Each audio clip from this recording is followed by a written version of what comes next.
Hello दोस्तों।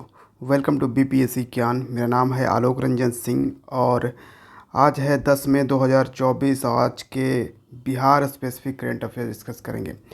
जी हाँ, ये एक बहुत ही इम्पोर्टेंट सीरीज़ है जिसके तहत हम क्या है कि नेशनल और इंटरनेशनल न्यूज़ को कवर नहीं कर रहे हैं, बस यहाँ पे सिर्फ बिहार से रिलेटेड करंट अफेयर्स जो है वो हम कवर कर रहे हैं, जिसमें कि हम प्रीलिम्स फैक्ट्स भी इसमें डिस्कस हो जाता है। इसमें आपके मेंस के लिए आंसर राइटिंग में क्या एनरिचमेंट लगेगा वो भी आपको यहाँ से मिल जाता है। फिर हम बिहार के मैप्स को देखते हैं और पीवाईक्यू भी हम देखने वाले हैं। फ़िलहाल मैं पीवाईक्यू नहीं लाया हूँ, बट मैं जल्द ही पीवाईक्यू भी शुरू कर दूँगा। ठीक है, तो ये है हमारा स्ट्रक्चर था। अब हम आ जाते हैं हमारे आर्टिकल पे। आज दो आर्टिकल हम बहुत ही इम्पोर्टेंट दो आर्टिकल डिस्कस करने वाले हैं। तो ये है हमारा पहला, प्रदेश की विभूतियों को राष्ट्रपति के हाथों मिला पद्म श्री सम्मान। तो बिहार के 7 ऐसे पर्सन हैं, ऐसे व्यक्ति हैं जिनको पद्म अवार्ड से सम्मानित किया गया है। ठीक है, कौन कौन है ये देखते हैं। तो इस साल यानी कि 2024 में 5 लोगों को दिया गया है भारत रत्न, जो कि देश का सर्वोच्च पुरस्कार है, the highest award of the country, जिसमें कि कर्पूरी ठाकुर जी हैं जो कि बिहार से बिलोंग करते हैं। ये हमारे फॉर्मर सीएम रह चुके हैं, 11th सीएम रह चुके हैं। इनफैक्ट ये 2 बार सीएम रह चुके हैं, 1970 एंड 1977 में। ये समस्तीपुर ज़िले से बिलोंग करते हैं। समस्तीपुर ज़िले का गांव है एक पितौंजिया गांव, जिसको अब कर्पूरी ग्राम के नाम से जाना जाता है, यानी इनके नाम से पे ही ये रखा गया है। और इन्हें हम पॉपुलरली जन नायक के नाम से जानते हैं, कर्पूरी ठाकुर जी से। ठीक है, और इनके साथ में 4 और लोग हैं, जैसे कि लाल कृष्ण आडवाणी जो फॉर्मर डिप्टी प्राइम मिनिस्टर रह चुके हैं। एम एस स्वामीनाथन जिनको father of green revolution in India कहा जाता है। पीवी नरसिम्हा राव जो कि फॉर्मर प्राइम मिनिस्टर थे, जो एलपीजी रिफॉर्म लाया गया था उस वक्त पीवी नरसिम्हा राव ही प्राइम मिनिस्टर थे। ठीक है, उसके बाद एक चौधरी चरण सिंह हैं। ठीक है, वो भी फॉर्मर प्राइम मिनिस्टर रह चुके हैं। उसके बाद हम आ जाते हैं पद्म अवार्ड, जो कि अभी हमने आपको आर्टिकल दिखाया। तो पद्म अवार्ड 2024 में टोटल पूरे देश भर में अगर देखा जाए तो 132 लोगों को दिया गया है। और पद्म अवार्ड्स जो है वो 3 तरह के होते हैं, पद्म विभूषण, पद्म भूषण और पद्मश्री। तो पद्म विभूषण जो है पूरे देश भर में 5 लोगों को दिया गया है, पद्म भूषण 17 लोगों को और पद्मश्री 110 लोगों को। ठीक है, जिसमें कि 7 ऐसे पर्सनालिटीज़ हैं जो कि बिहार से बिलोंग करते हैं। इन 132 में 7 लोग बिहार से बिलोंग करते हैं जिन्हें जो है पद्म अवार्ड से सम्मानित किया गया है। तो एक हैं बिंदेश्वरी पाठक जी, ये वैशाली ज़िले से बिलोंग करते हैं। इनको सोशल वर्क के लिए पद्म विभूषण दिया गया था। याद रखिएगा, ये पद्मश्री नहीं, पद्म विभूषण ये वाला अवार्ड यहाँ पे, ये वाला अवार्ड जो है यहाँ पे दिया गया है बिंदेश्वरी पाठक जी को। ये पोस्टुमसली मरणोपरांत में ये दिया गया है। सीपी ठाकुर जो हैं ये मुजफ्फरपुर से हैं, जिनको मेडिसिन के फील्ड में दिया गया है, क्योंकि इन्होंने वर्ल्ड हेल्थ ऑर्गेनाइजेशन WHO के साथ मिलकर कालाजार को इरेडिकेट करने में मदद की है सीपी ठाकुर जी। तो इनको पद्म भूषण से सम्मानित किया गया है, यानी कि दूसरा आपको यहाँ पे दिख रहा होगा, ये वाला अवार्ड जो है ये इन्हें सीपी ठाकुर जी को दिया गया है। और आगे की जो भी अवार्ड्स आप देख रहे हो इसमें पद्मश्री, जैसे शांति देवी और शिवन पासवान दोनों हस्बैंड वाइफ हैं, दोनों को डुओ यहाँ पे दिया गया है मधुबनी पेंटिंग के लिए। ठीक है, पद्मश्री से सम्मानित किया गया है मधुबनी पेंटिंग बनाने के लिए, यहाँ पे आप देख सकते हो। फिर सुरेंद्र किशोर जो कि सारण ज़िले से बिलोंग करते हैं।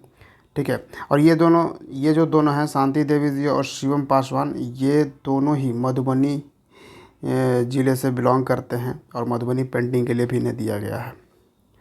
सुरेंद्र किशोर सारण ज़िले से, और इन्हें लिटरेचर और एजुकेशन जर्नलिज़म के लिए पद्मश्री अवार्ड से सम्मानित किया गया है।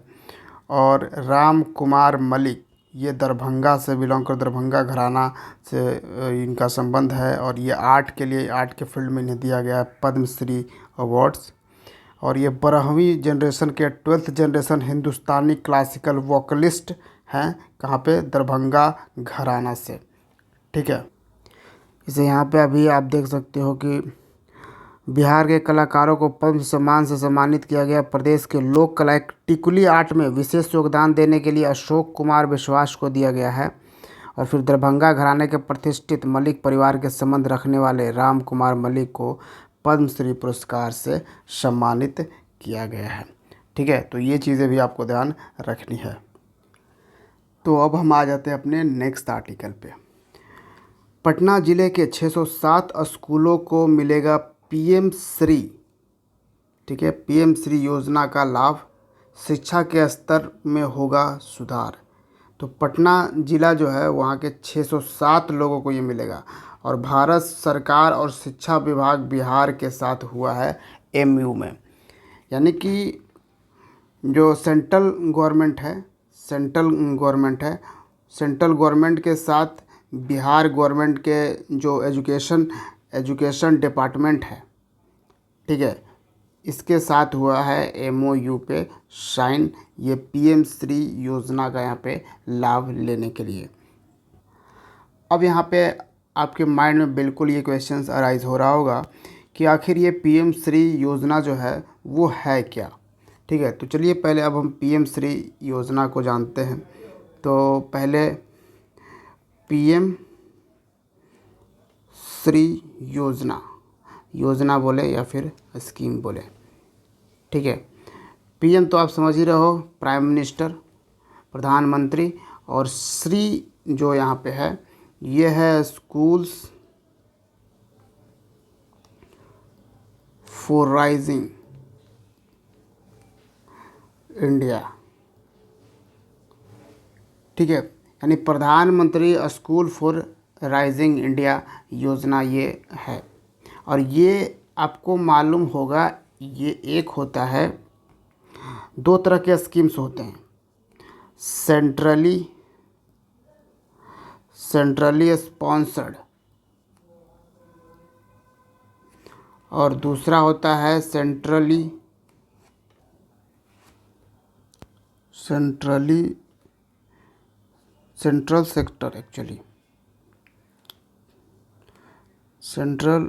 Sector scheme. ये दो तरह के स्कीम्स होते हैं। इसमें क्या डिफरेंस है? तो सेंट्रली स्पॉन्सर्ड जो स्कीम होता है ना, ये बेसिकली यहाँ पे 60:40 में वर्क करता है और यहाँ पे 90:10 में वर्क करता है। यानी कि जितना भी पैसा अगर मिलता है, मान लो कि 100 रुपया किसी स्कीम पे खर्च करने हैं, ठीक है, उसका 60 रुपया जो है वो सेंट्रल गवर्नमेंट खर्च करेगा उस पर, और उसका 40 रुपया जो है जिस स्टेट में ये लागू हो रहा है, इम्प्लीमेंट हो रहा है ये स्कीम, वो स्टेट गवर्नमेंट जो है खर्च करेगा। तो ये 60-40 का रेशियो यहाँ पे चलता है सेंट्रली स्पॉन्सर्ड स्कीम में। सेंट्रली स्पॉन्सर्ड स्कीम में एक और रेशियो है 90:10 का।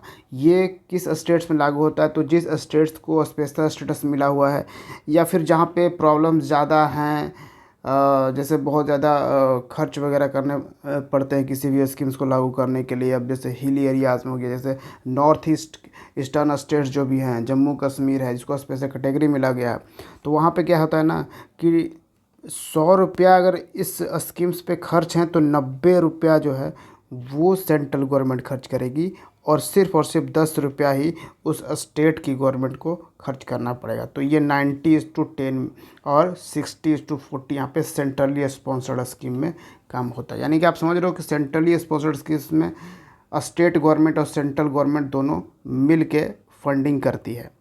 लेकिन सेंट्रल सेक्टर स्कीम जो होता है, इसमें टोटली जो है वो 100% जो पैसे हैं, जो फंडिंग है, वो खर्च करेगी सेंट्रल गवर्नमेंट। ये होता है सेंट्रल सेक्टर स्कीम। तो यहाँ पे पीएम श्री योजना की हम जब बात कर रहे हैं तो ये कम्प्लीटली सेंट्रली स्पॉन्सर्ड स्कीम है। इसमें क्या है कि 60% जो है सेंट्रल खर्च करेगी और 40% जो है स्टेट खर्च करेगा। अब यहाँ पे देख ली पीएम श्री का यहाँ पे आपने फुल फॉर्म देखा, स्कूल फॉर राइजिंग इंडिया, यानी ऐसे स्कूल इसके तहत बनाने हैं। आप अगर देखो तो इसमें बेसिकली जो है सेंट्रल गवर्नमेंट ये जो स्कीम एक लाई थी, यानी कि हमारा जो नया पॉलिसी आया था एक्चुअली, नेशनल एजुकेशन पॉलिसी 2020 जो आया है, इसके तहत ही ये स्कीम काम करती है। और ये इस स्कीम्स के अंडर करीबन पूरे देश भर से 14,500 स्कूल्स इसके अंडर लाने हैं, ठीक है। और इस स्कूल में हर फैसिलिटीज़ मिलेगी स्टूडेंट्स के लिए, हर एनवायरनमेंट मिलेगा, हर चीज़ फैसिलिटी इसको सेंट्रल गवर्नमेंट और स्टेट गवर्नमेंट जो है वो मिलकर प्रोवाइड करेगी, ताकि स्टूडेंट्स को यहाँ पे पढ़ने में बिल्कुल इजी हो और वो एक एनरिचिंग लर्निंग एनवायरनमेंट में पढ़ सके, एक diverse range of learning experience हो।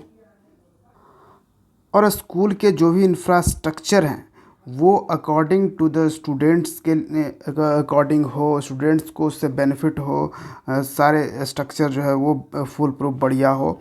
तो ये है पीएम श्री स्कीम्स। तो इसी को बोला जा रहा है कि पटना के करीबन 607 स्कूल जो हैं वो पीएम श्री स्कीम्स के अंडर लाए जाएंगे। इसमें कंप्यूटर साइंस और गणित लैब जैसे से सुसज्जित होंगे विद्यालय।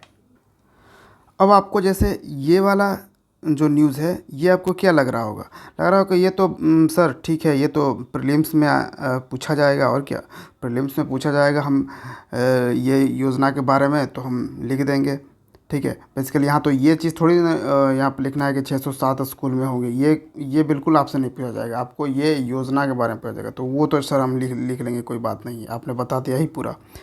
लेकिन यहाँ पर एक चीज़ है, आप ठीक है स्कीम जान गए, लेकिन ये स्कीम्स जान गए, आपके बेनिफिट यहाँ से प्रीलिम्स के लिए होगा एज वेल एज आपके मेंस में ही काम आएगा। यही तो एनरिचमेंट हम ला रहे हैं आपके लिए, ठीक है। क्योंकि आप देखो ना, आपको नेशनल लेवल पे और इंटरनेशनल लेवल का लेक्चर ऐसे मिल जाते हैं, करंट अफेयर्स के लेक्चर मिल जाते हैं, जहाँ से आप अपने आंसर राइटिंग को एनरिच कर सकते हो। लेकिन बिहार से रिलेटेड जो है वो बहुत रेयर ही आपको ये यूट्यूब पे मिलते हैं, जहाँ से आप अपने आंसर राइटिंग को एनरिच करो बिहार रिलेटेड क्वेश्चंस में। अब यहाँ पे आपसे अगर पूछा, जैसे डायरेक्ट क्वेश्चन नहीं पूछेगा, लेकिन आपके उसी क्वेश्चन के अंदर लगाएगा कि बिहार के रिगार्डिंग या बिहार के रेफरेंस में आप बताओ कि बिहार सरकार एजुकेशन को बढ़ावा देने के लिए क्या कर रही है। तो उसमें एक ऐड ऑन आपके पास ये होगा कि बिहार सरकार ने MOU साइन किया है सेंट्रल गवर्नमेंट के साथ पीएम श्री योजना लागू करने के लिए, ये इम्प्लीमेंट करने के लिए, ठीक है। और इस योजना के बारे में आप बता दोगे, ठीक है। चलिए तो हम आ जाते हैं अपने मैप प्रैक्टिस पे। तो हमने कल पटना को देखा था। पटना में 6 ज़िला आते हैं पटना डिवीज़न में, ठीक है। हमारे बिहार में 9 डिवीज़न हैं। इन 9 डिवीज़न्स में पटना डिवीज़न में 6 ज़िले आते हैं, जिसमें नालंदा, पटना, भोजपुर, बक्सर, रोहतास, कैमूर था। नेक्स्ट आज हम एक देखेंगे तिरहुत डिवीज़न जो है वो कौन सा है। यहाँ पे आप देख रहे हो तिरहुत डिवीज़न। आपको जैसे हमने इस कॉर्नर पे देखा, याद रखने का एक तरीका भी आप याद करिएगा। सबसे पहले हमने पटना डिवीज़न देखा, तो ये यहाँ से लगाकर इस कॉर्नर पे ये हमें मिला, बिल्कुल रेड कलर में ये वाला मिला। ये मैं इसलिए इस तरीके से बता रहा हूँ ताकि आपके माइंड बिल्कुल छप जाए कि हाँ इस तरह वाला जो भी डिस्ट्रिक्ट है वो आ रहा है। उसके बाद सेकंड में हमको सेकंड कॉर्नर में आपको मिला यहाँ वेस्ट चंपारण वाले कॉर्नर पे, यहाँ पे हमको मिला सेकंड वाला तिरहुत डिवीज़न। और तिरहुत डिवीज़न में कौन कौन सा आ जाता है west Champaran, east Champaran. West Champaran आ गया तो समझिए कि वहीं पे साथ में ईस्ट चंपारण भी आएगा। फिर सीतामढ़ी, शिवहर, मुजफ्फरपुर, वैशाली, ठीक है। अब यहाँ पे देखिए पटना से गंगा से तो एक रोड जाती है जो कि हाजीपुर को जाती है, और यहाँ पे हाजीपुर में ही आपका यहाँ पे सोन मेला लगता है। ठीक है। तो तो हम यहाँ पे आप देख रहे हैं कि पटना से फिर रिलेटेड वैशाली से ही आप उधर ऊपर चल जाइए, वैशाली, मुजफ्फरपुर, शिवहर, सीतामढ़ी, ईस्ट चंपारण, वेस्ट चंपारण। तो ये 2 हो गए। पटना हमने याद कर लिया, देख लिया, पटना और तिरहुत। पटना और तिरहुत डिवीज़न हमने देख लिया। तिरहुत डिवीज़न में कितने ज़िले आ रहे हैं? 1 2 3 4 5 6। तो यहाँ भी 6 ज़िले ही आ रहे हैं। ठीक है। हमने देखा पटना डिवीज़न्स में 6 ज़िले, तो पटना डिवीज़न में 6 ज़िले और तिरहुत डिवीज़न में 6 ज़िले, और तिरहुत डिवीज़न इस कॉर्नर पे आ जाएगा और पटना डिवीज़न इस कॉर्नर पे। तो ये था आज का हमारा बिहार करंट अफेयर्स। उम्मीद है आपको ये लेक्चर पसंद आ रहा होगा। हम इसमें बहुत ही छोटे लेवल पे वर्क कर रहे हैं, आप देख रहे होंगे। ठीक है, लेकिन ये छोटा बहुत बड़ा इम्पैक्ट डालेगा आपके एग्जामिनेशन में, याद रखिएगा। तो इसको डेली ज़रूर फॉलो कीजिएगा। ठीक है। तो हमसे अगर अब तक आपने सब्सक्राइब नहीं किया तो सब्सक्राइब कर लीजिए, और हमारा टेलीग्राम चैनल से आप ज़रूर जुड़िए। ठीक है, मिलते हैं हम बीपीएससी ज्ञान के अगले वीडियो में। Thank you for watching. जय हिंद।